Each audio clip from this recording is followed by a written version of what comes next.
içinde alov.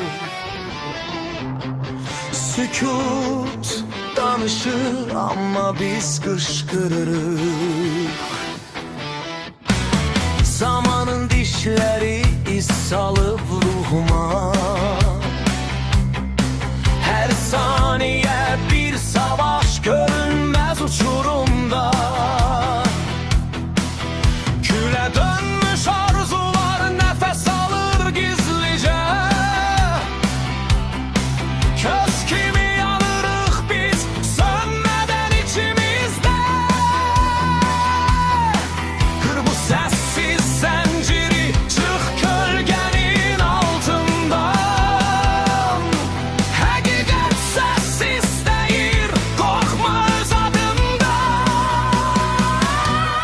Kül içinde alovuk sönmeri hiç vakt.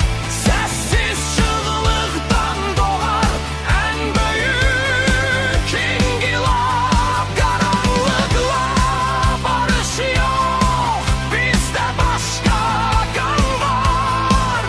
Bu gece yazılır tarihe yeni izhar.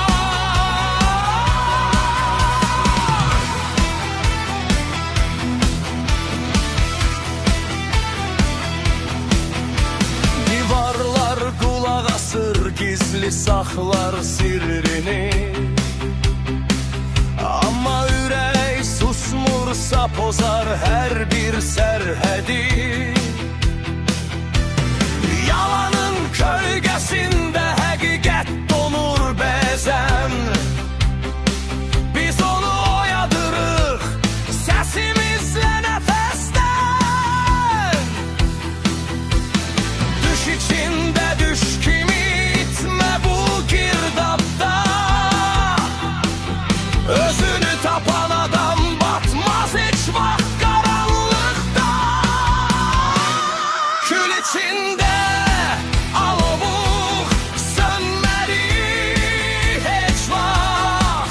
Sessiz çığlıktan doğar en büyük inkılap. Karanlıkla barış yok, bizde başka kan var.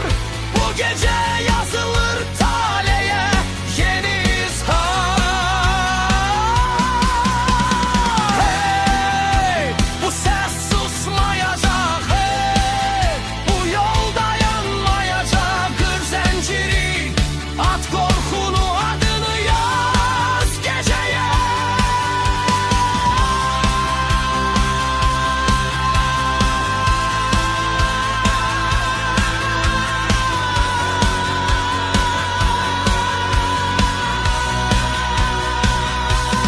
Kül içinde alovuk yanırık sessiz. Bu hayat meydandır, uduzan bizsiz. Karanlıktan doğular sabahın izi. Biz yazarıq onu qanla nefesimiz.